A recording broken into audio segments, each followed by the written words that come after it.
नटनी का पाड़ा पर आकर हम टेम्पो के इंतजार में शिविर में रुककर इस पंखे की हवा में अपनी थोड़ी थकान दूर करते हैं। फिर चेहरे पर 100 ग्राम फिल्टर लगा के छोटू यहाँ स्नैप बनाने लगता है। और अब तुम ही बताओ यार, मैं इतना सुंदर क्यों? कुछ देर बाद टेम्पो भी आ जाता है और हम आ जाते हैं नटनी का पाड़ा पे। और ये क्या गोलू व्लॉग बना रहा है? तो मैं इसके व्लॉग में आकर इससे पूछता हूँ कैसा लग रहा है टेम्पो में बैठ के। फिर गोलू थोड़ा शर्मा कर कहता है हाँ मैं समझ सकता हूँ तशरीफ का हाल। और यहाँ ढेर सारे कछुए भी होते हैं जिनके लिए भाई साहब ब्रेड फेंक रहे हैं और सब कछुए ऊपर आकर ब्रेड को खा भी रहे हैं। और इस बच्ची को देखो, इन कछुए को केला खिलाने के लिए ऊपर बुला रही है।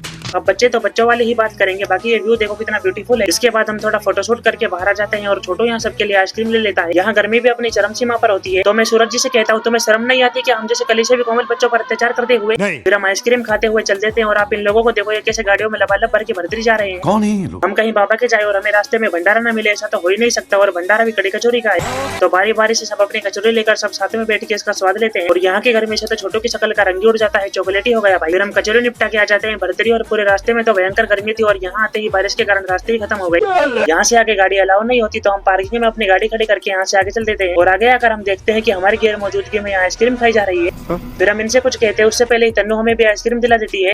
हम अपनी आइसक्रीम खाते खाते यहाँ से निकलते हैं कि तभी हमें दिखते हैं बाबा जो की दंडवत परिक्रमा लगा रहे हैं। भाई सच्चा बताऊं तो इनकी हिम्मत की दाद देनी पड़ेगी। यहाँ तो लोगों से गर्मी में पैदल भी नहीं चला जाता और ये ऐसे आ रहे हैं। फिर हम सब प्रसाद भी ले लेते हैं और यहाँ पर दुनिया भर के भंडारे चल रहे हैं और लोग भंडारे खिलाने के साथ भंडारे का प्रचार भी कर रहे हैं। इसी बात पर हम सब एक एक ठंडाई पीकर आ जाते हैं मंदिर। और दर्शन करने से पहले हम एक साथ चप्पल जूते उतार कर यहाँ से अपने हाथ मुंह धो लेते हैं। और भाई साहब ने अभी लड्डू लिए थे जिनका 2 मिनट में ही कुछ ऐसा हाल हो जाता है। इसी बात पर हम अपने लड्डू समेत जाते हैं मंदिर में दर्शन करने।